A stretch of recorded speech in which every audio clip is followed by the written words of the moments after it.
Inverse? Not really. Now cross-verse. What's up, guys? That guy with a pencil here. Fun fact, I do into... Oh, I nearly darn near need the computer. But what's up, guys? That guy with a pencil here. Fun fact, I do into have it on me and keep it on me at all times. Another fun fact. Gojo naming Infinity. I do kind of just stand by what I say in the intro, though. Ultimately, I personally, I know people are going to be happy with this. What quality is this on? Are we on that? We're on that auto? Nah.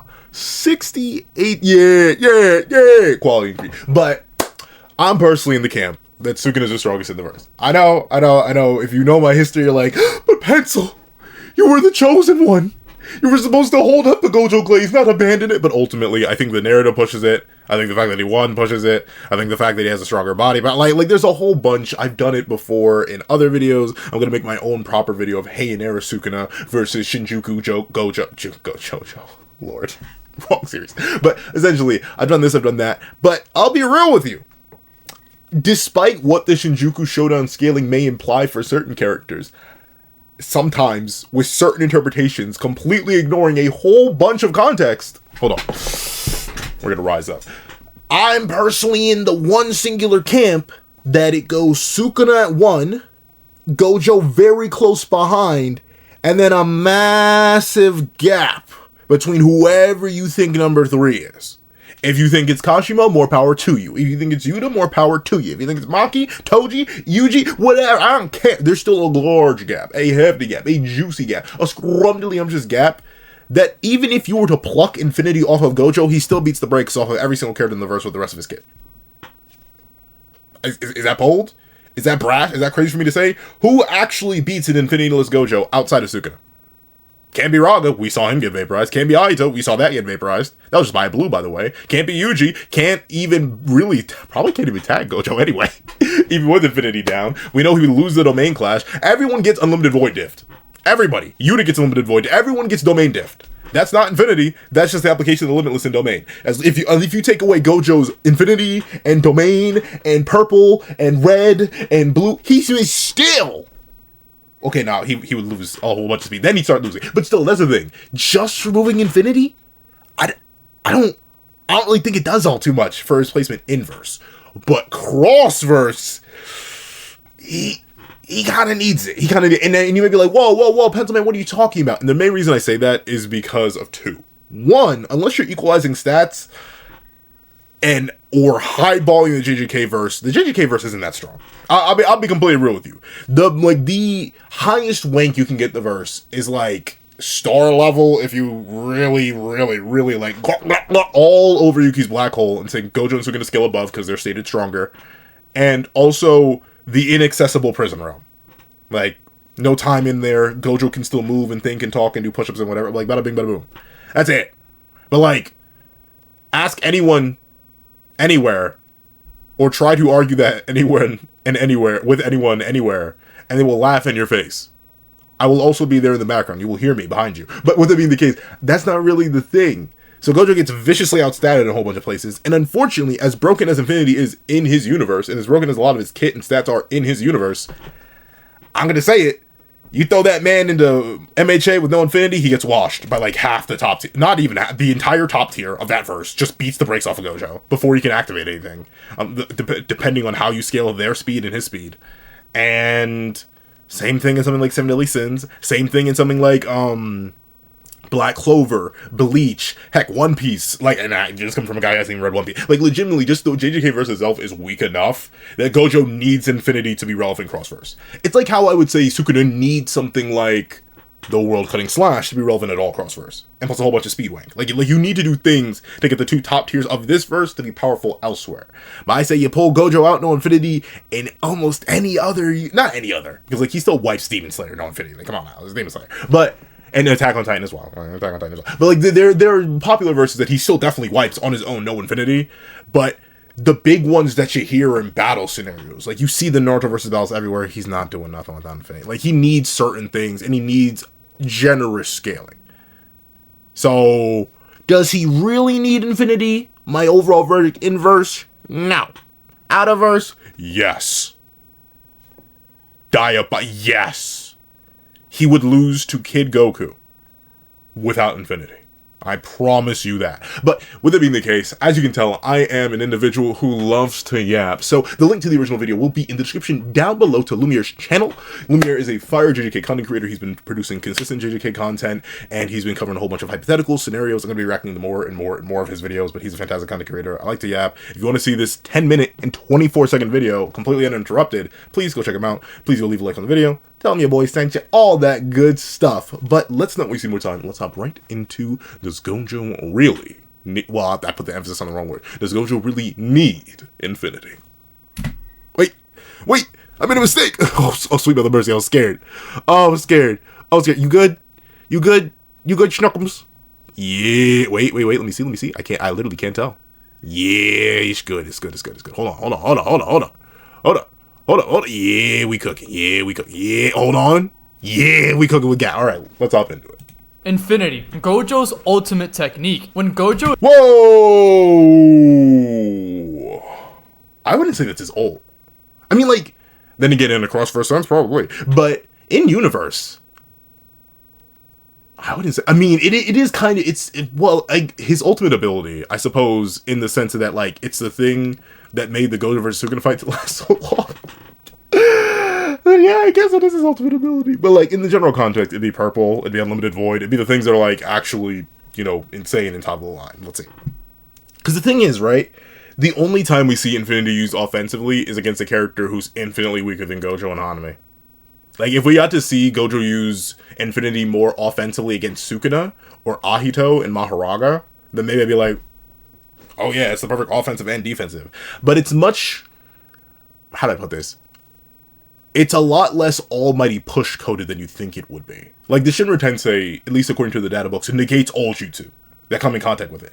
Is this shown ever in the show? I haven't reread Naruto in a while, so I cannot tell you off the top of my dumpies. But still, in the data books, they say to do that. Obviously, it's the perfect physical defense as well. Like almighty push kind of does everything. And also it pushes you away and can like vaporize you if you're weak enough. Infinity?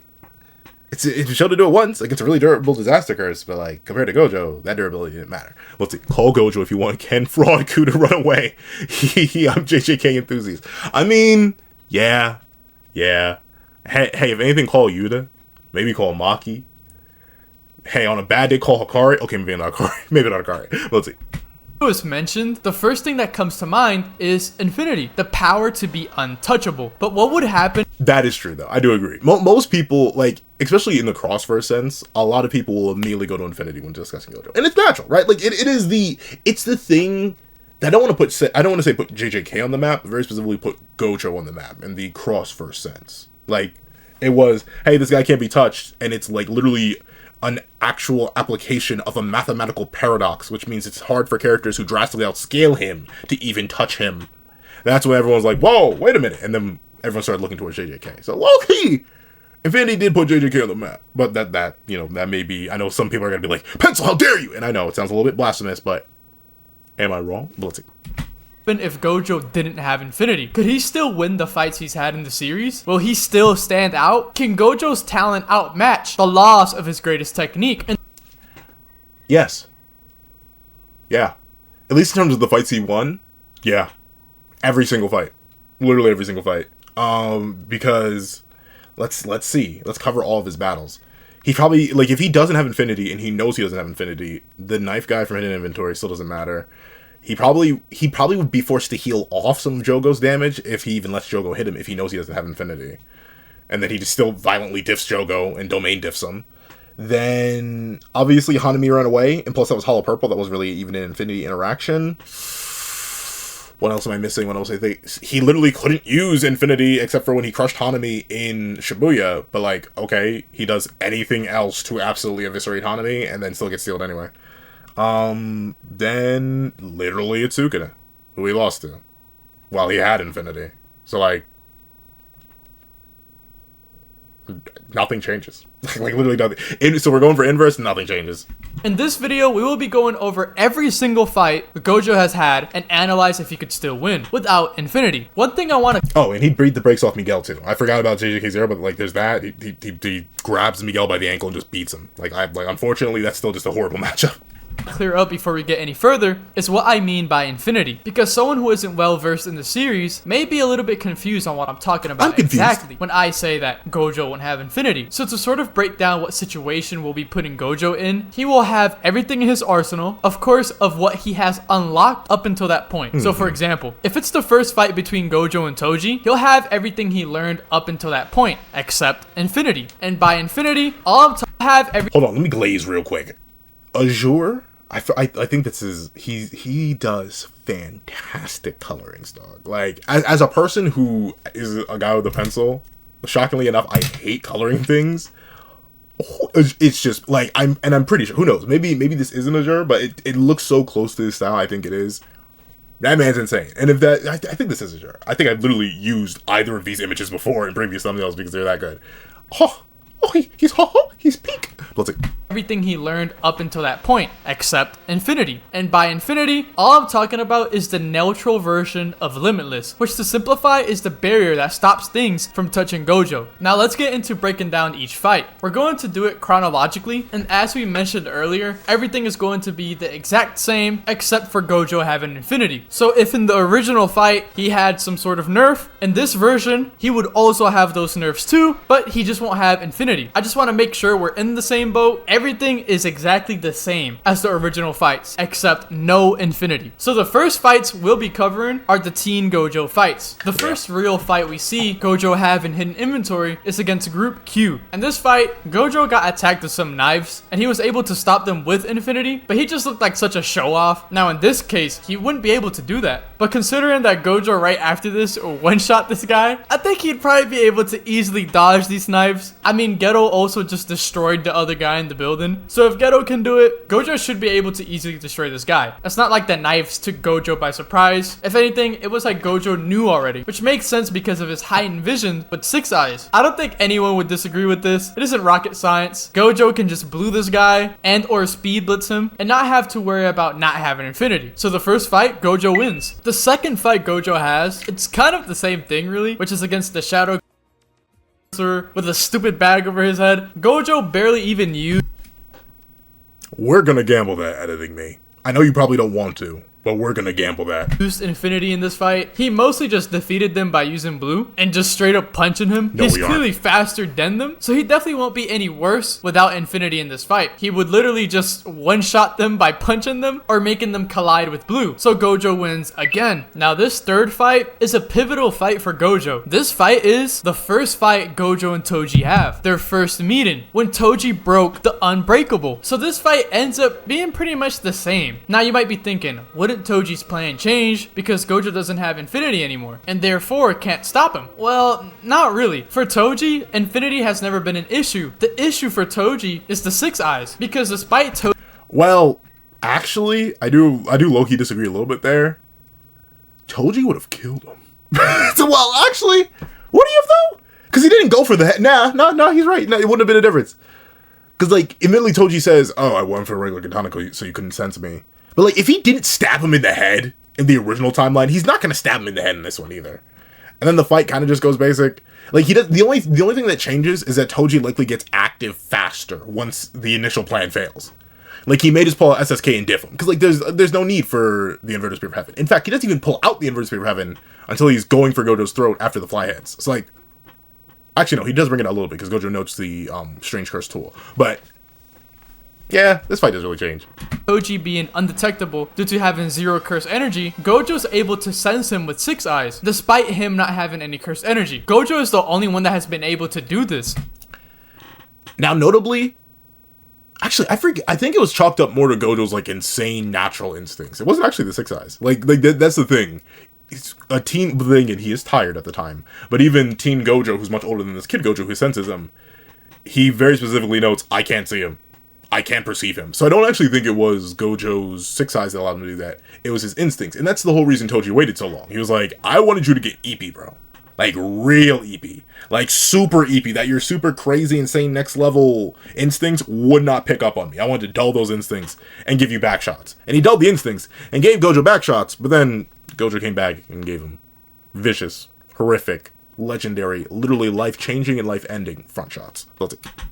And that stuck with Toji ever since he saw Gojo for the first time, when Gojo was literally a little kid. With that being said, it still would be just as beneficial for Toji to wear down Gojo and strike first with his guard down, because if not, Toji's chances are decreased, because if he attacks head on, it would obviously give Gojo a better chance at evading the attack. So the fight would go as normal. Gojo gets pierced in Toji's initial attack. Gojo then primarily uses blue to fight against Toji, since Toji is faster than Gojo, and Gojo can't read his movements. Due to the distance though, Gojo's able to sort of fend off Toji, but it's pretty clear that Toji is way faster than him. Toji closes the distance, and at last minute is when Gojo's able to attack and defend himself, because Gojo can't keep up with Toji. He does a maximum output blue to clear his area to have a better vision, but Toji is prepared with fly heads. These fly heads surrounded Gojo, which took away the only advantage he had. Toji approaches to land the final blow on Gojo with inverted spear of heaven. Gojo did react last minute, but he didn't realize inverted spear of heaven was able to pierce through infinity. And yep, see, the sharp instinct that can detect me even when unarmed. That's the thing. And like, I do like that. I'm like, there's so many retrospective videos I'm planning for JJK, but like, I want them to be, one, I want to be scripted. I just don't want to be freeballing through them. And two, I want to heavily edit them. And three, I want to draw for them. So like, it's taken a while, but like, I have 3 scripts. 2 of them, well, 3 of them completed. 2 of them are centered around Gojo, just because I think obviously he's a very important character. But that instinct is one of my favorite aspects of Gojo, considering it doesn't really get highlighted all too much, but every time it does, it's very, very important. And it's the basis of a lot of the plans made around Gojo, and even Gojo's own interactions themselves. We'll see. Toji was able to win. The only difference here would be because Gojo wouldn't have infinity, his vision would be blocked even worse. He can't just use another blue because it's already a very draining technique on Gojo, and he has been dazed, dog-tired, running techniques constantly. His vision would actually just be completely blocked. With infinity, he at least had a little radius of what he could see. Without infinity though, he's actually cooked. He won't have any time to react at all. Now, Toji doesn't have to use inverted spear of heaven, but it's just such a handy curse tool. I still see him using it against Gojo and Ghetto. If he's about to go into it. To use the soul split katana instead, then that would leave a lingering effect. It would be much harder for Gojo to heal because it's soul damage. I don't think, like, well then again, we know he can perceive the soul because we see him do it as an adult. But does Teen Go, like especially a freshly RCT awakened Teen Gojo tweaking off the sauce, can he perceive his own soul? Can he? Because if Toji uses, that's the only thing. If Toji uses SSK, because he doesn't have to worry about infinity, because it doesn't exist in this timeline, Gojo dies. Like, he just dies. Because even Sukuna, who very well understood the contours of his own soul, couldn't really heal SSK that quickly. And of course, there are a bunch of factors that go into that. But still, whose RCT do you think is better? A Sukuna who's reached the highest level of it, capable of healing himself and others at rapid speeds? Or a guy who just figured out RCT? I don't think Gojo, even with all his natural prodigy, is immediately figuring out how to, 1, perceive the soul, 2, perceive the contours of his own soul, and 3, heal on top of literally dying. So if SSK is used, Gojo actually dies. Would Toji use it though? No, I don't think so. I do agree with Lumiere on that. He's probably sticking to inverted spear, just in case a blue pops out. Once again, this Toji, despite being the clear superior in this battle, was still worried about Gojo and his abilities to some degree. So he'd probably just use inverted spear for the safety of it. And considering the fly head strategy is entirely based on getting close anyway, he'd use inverted spear. We'll see. Which could potentially be enough to where Gojo just gets deleted permanently. The 6 eyes can probably help him heal despite the soul damage, but it's not that important. I still think it was interesting to bring up. Regardless of what you think happens, like if he uses ISO or a soul split, you arrive at the same conclusion, which is Gojo loses this fight again. The 4th fight is one of the most hype rematches I have ever witnessed. Gojo versus Toji, number 2. And he still gives Toji back shots. Unfortunately, like, notably, there is that statement. You know, it's a funny statement. It's on, I think it's volume 15? I want to say it's volume 15. I forget.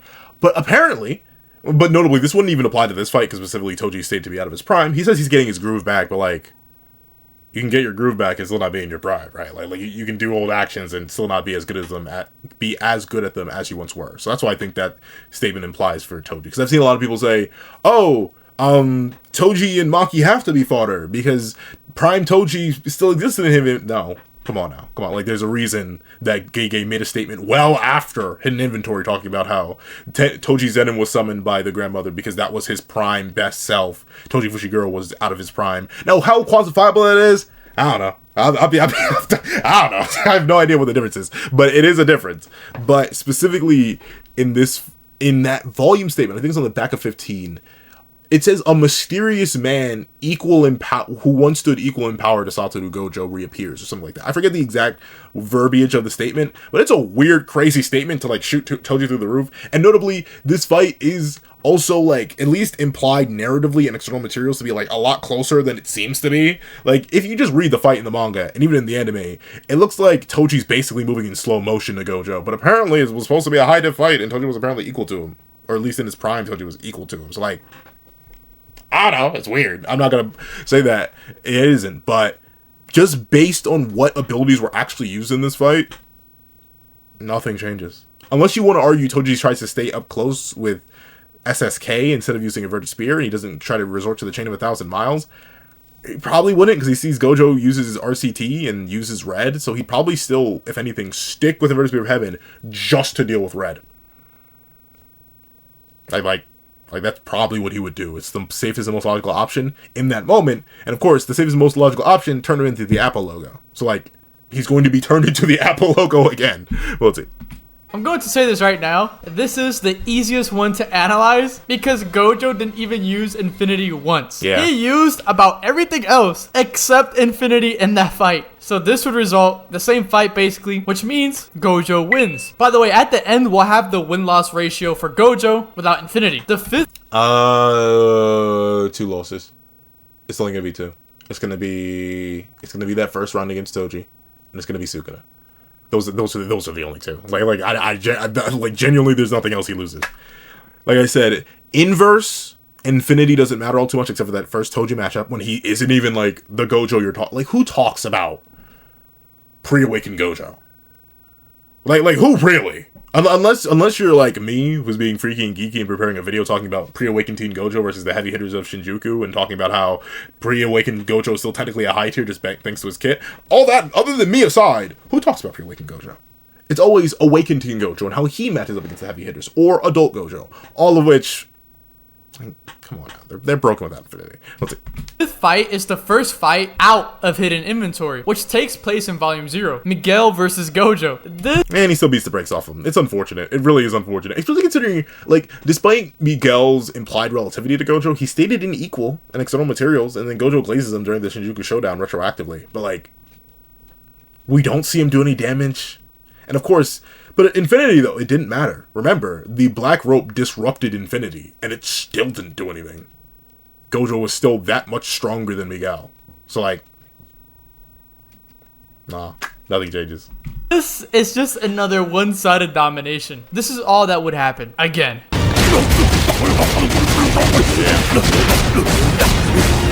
So Gojo wins that one pretty easily. Now we're on to the main series fights. The 6th fight is Gojo versus One Finger Sukuna. Which, bro, Gojo was just clowning Sukuna, straight up blitzing him.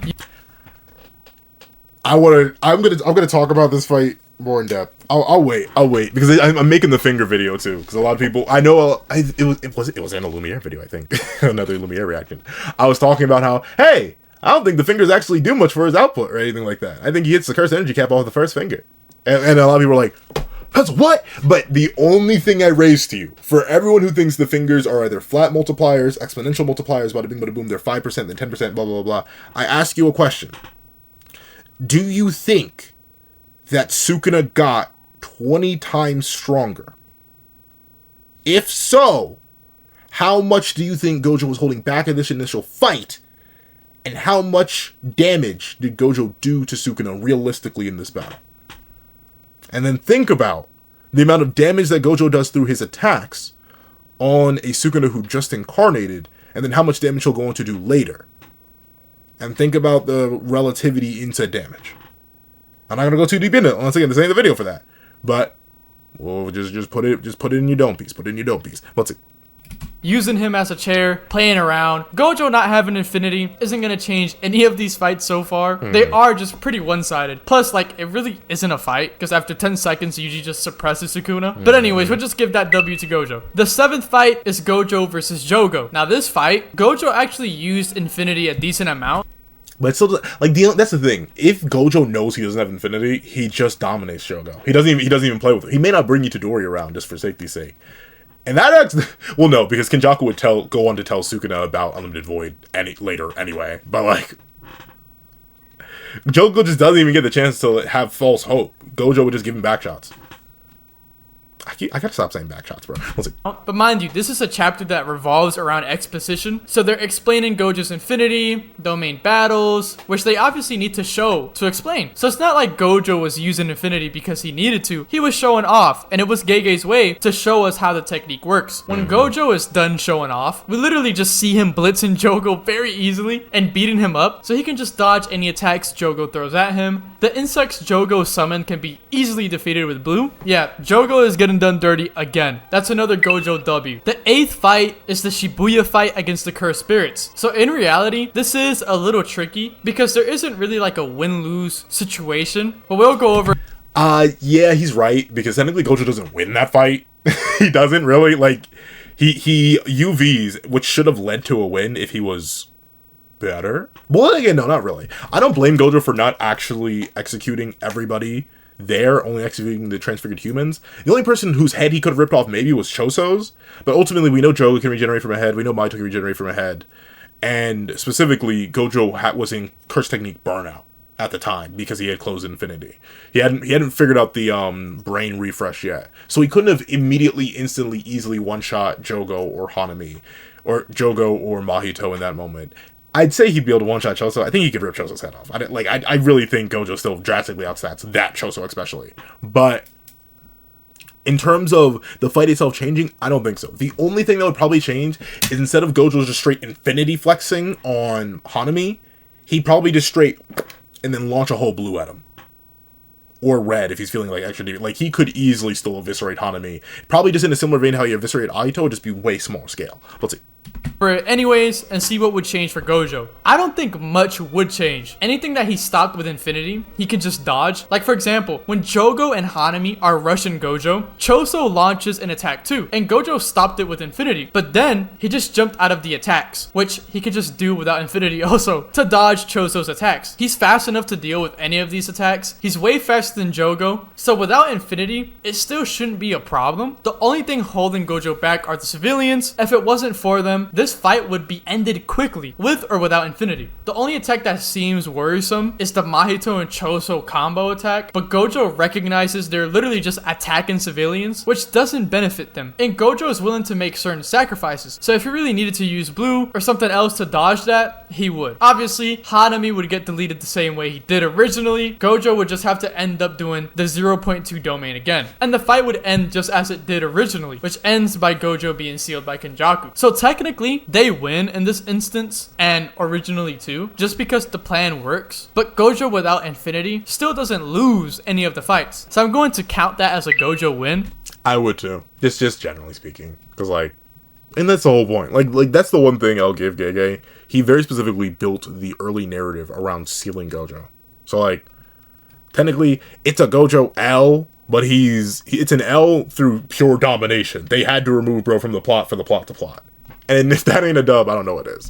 Just because he didn't lose any fights, but he still got sealed. Now the last and final fight number 9, Gojo versus Sukuna. Now this is kind of complicated. So basically, Sukuna... Is it? I don't think so. Because here's the thing. If infinity does not exist in this universe, there is nothing that Sukuna needs from this fight. There's not the main reason Sukuna fights so weirdly, and Gojo even notes, like literally look at this. This whole time Sukuna's been severally avoiding using any other curse technique other than the one granted to his domain. He's very specifically, I say this all the time, actually talking about why I think Manga can still beat Gojo without the 10 shadows, which I know people still don't like me saying, but the only reason he fights so weirdly and doesn't use domain amp the entire time, it doesn't do anything, is because he's very specifically looking to evolve his curse technique because of infinity. If there's no infinity, what does Gojo do against dismantles? He still gets tagged. He gets grabbed easily. He gets cleaved, like legit. The only reason Sukuna would use DA is to soften any attacks that Gojo does with, like, amping himself with blue or launching out reds. But a Sukuna with no interest in evolving his technique just domain diffs Gojo. Viciously. Horrifically. And probably, remember when the first domain shatters, and then Sukuna kind of just stands there? Or even the second domain shatters after Gojo inverses the conditions, and Sukuna just stands there and looks at him? He just kills him in that moment. Just full power domain amp dismantle. Gojo with no infinity dies. Like I don't know. This, at least in my opinion, this is the one fight, and that's the thing I mentioned in the start of the video. It's the one fight in the one matchup where Gojo does need infinity inverse. The stats just ain't enough. The abilities just ain't enough. Sukuna's eating everything he has to offer and doing infinitely more damage so that he doesn't have to worry about infinity, and has a completely different mindset going into the battle since he knows he can't even race. He doesn't have any incentive to evolve his technique against Gojo. Unless he wants to, like, cut blue, or cut red, or cut purple. There's literally nothing Sukuna gains from holding back against a Gojo who has no infinity. We'll see. The entire fight wasn't using any techniques because he was trying to adapt to Gojo the whole fight. So if Gojo doesn't have infinity, we would think that Sukuna can go all out. But Sukuna actually was way more worried about Unlimited Void than Limitless. He says it himself because he just felt like it'd be more tedious to deal with. And Gojo couldn't really even use infinity either way for most of the fight because Sukuna was constantly bypassing it via amplification and domain expansion. So this fight would actually sort of play out the same. And the reason why he can't just use Shrine consistently is because he'd still want to adapt to Unlimited Void. Until he does that, he cannot use Shrine. But even when Sukuna finally adapted to it, the thing is though, he is right about that. He is right about the idea that maybe Sukuna still wants to adapt to Unlimited Void, but the big issue is, with no infinity in play, he doesn't really have to. You know what I'm saying? Like, he can, in fact, like he says, you can run the fight literally the exact same way. But the main issue is, once you remove the infinity variable, then Sukuna just never stops attacking. He just keeps attacking. First domain breaks, keeps attacking. Second domain breaks, keeps attacking. Domain amps through everything, Enduranegs everything. And notably, with Maharaga in the shadows now, he could legit just summon the other Shikigami. He could summon Ahito early. He could summon Nue. He could summon everything and just pile attacks on Gojo. Because notably, we know Sukuna can use two techniques at once. Once he grants Shrine to the domain, he's then fully able to use the 10 Shadows. That's why he's able to use Maharaga at the same time as he's using Malevolent Shrine. So he would have all of his regular attacks through Shrine, all amp by domain, while summoning the Piercing Bowl to do damage to Gojo, and Nue striking lightning on Gojo, and literally every other Shikigami at his disposal striking Gojo at the same time, because he doesn't have to worry about it. So, like, I don't know. I think this is the one fight where it matters. Infinity matters, because ultimately it determines Sukuna's mindset going into the battle. But, of course, he already lost the fight in canon anyway, so that's not going to change when you take away one of his abilities. It's just going to make the fight worse. Let's see. Infinity. It was stated that now they were even, but since only Maharaga is the one who bears the adaptation, Sukuna can't use Shrine at the same time as when he's using 10 Shadows, which is stated by the... But that, well, like he says it, like it is in the same, what I say. Unless he applies it externally to his domain, he can't use Shrine in the 10 Shadows simultaneously. He can just do that. He can legit just do that. In a timeline where Sukuna is very specifically not messing around and consistently either domain amping to soften Gojo's hits or actively fighting back more often than what we see him do, he's never getting brain damaged. He has Shrine up and he's spamming 10 Shadows all at once. Gojo will actually have to fight two techniques while missing a piece of his own technique. That's not a feasible fight for him to win. By the way, like, this isn't my opinion or anything. This is just straight up what the series says. So when you really think about it, even if Gojo never had infinity to begin with, this fight kind of plays out the same, because Gojo couldn't really even use infinity because Sukuna was pretty efficient in countering it. I think regardless, Gojo will end up being able to use purple like he did originally, and Gojo might actually survive, because if the World Slash only got Gojo because he didn't expect it to get past infinity, then he could dodge it, because if he doesn't have infinity, he's obviously not going to let himself get hit by a slash. If Kashin was able to dodge it, Gojo can easily. If it's something that Gojo simply... That is, the thing again, the world cutting slash, that's the thing. I think it's a little too, unlike the previous fight against Toji, I don't think this is one you can assume that'll go the exact same way, because Sukuna would fight completely differently. He only fights the way he does because infinity exists. And Unlimited Void, I'll give it Unlimited Void, but he very specifically fights the way he does because of infinity. And if you remove that variable, I don't think Sukuna does anything. Now, him dodging the dismantle Possible. But if Sukuna ends up in the exact same binding battle, that's the thing though. I'm not sure if World Slash would even exist in this timeline. You know what I'm saying? Because World Slash only existed because of Infinity and the adaptation. It's like that's the thing. The very purpose of Maharaga in this battle and the very purpose of the 10 shadows in this battle changes completely. So I think this is a little bit more complicated, but I still see Sukuna easily. Like, I think Sukuna wins easier than he did in the main timeline. And I know that sounds crazy to some, but it shouldn't really. Taking away one of Gojo's core abilities in the battle against Sukuna will make him weaker and allow Sukuna to beat him easier. But let's see. He didn't have enough time to react, then he would lose. Personally, I think Gojo should be able to dodge it, so I think he would take the W. This is pretty controversial though, so I'd actually like to... I think it, like, let's say Gojo dodges the dismantle that comes out of it. It'd be a regular dismantle. There would be no World Slash, because World Slash only exists because of Infinity, and in this timeline, it wouldn't exist because no Infinity. Gojo dodges. Sukuna immediately incarnates. He's not risking another purple. He's not gonna immediately incarnate into hand body Sukuna, and then he's gonna beat the brakes off of Gojo. He's going to he'd be back to full health, back to full stamina, much bigger build, 2 extra arm. He would dominate Gojo at that point. That's the thing. Even if, like, and I even thought about this, like, I've thought about writing a what if Gojo dodged the World Slash, we just get Hei and Sukuna faster. No Kashimo fight happens. Or no, Kashimo fight still happens, but then it's a domination. Kashimo gets no feats on Megano because Megano wouldn't exist anymore, and Hei and Sukuna would give Gojo back shots. A fatigued, brain damaged Gojo who just damaged himself with purple versus a completely fresh, fully healed Sukuna who has more than half his cursed energy. Yeah. Gojo's not winning that. Let's see what you guys think in the comments. It's pretty impressive that even without Infinity, arguably Gojo's greatest weapon, he still pretty much achieves the same thing that he does originally with Infinity. The total win-loss for Gojo without Infinity is 8 wins and 1 loss. If you It'd be 8 wins. It'd be 7 wins and 2 losses. Let's not play that. Lumiere, you can slide that in right there, not towards the end. If you guys enjoyed this video, make sure to like and subscribe. If you guys have any video ideas you want me to do, let me know in the comments. And if I do your idea, you will be shouted out in that video. Hope you guys enjoyed. All right, that's the end of the video. I won't play it to the. I'll play it last second after I'm done recording because it'll cut to stuff and it'll autoplay the next video, which terrifies me. But overall, W video. I disagree a little bit at the end with the Sukuna stuff. I think that's a little too generous to Gojo. I think that, like, that whole battle, I may do that. It'll be a quick video though. Like, I think it just makes the battle worse. But a W video overall. If you made it all the way to the end of this video though, please do me a favor and leave out of space. Like, out, the word out of, as in like OF.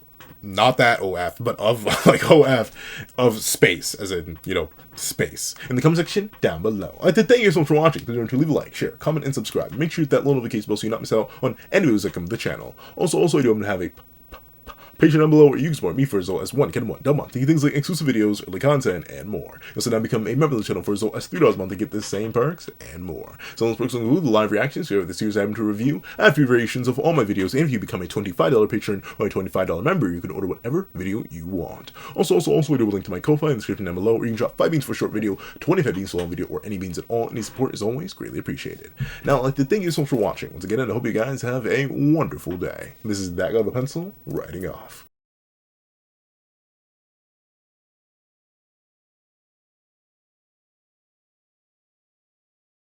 I'd like to give a thank you to our sketch tier members: Greyhound, Eternal Flame, Red Wolf 4765, Astro, Super Flame Zero, Glacier, XZ, G Prosper, Planet Crone, Zeta, and Brandon Payne.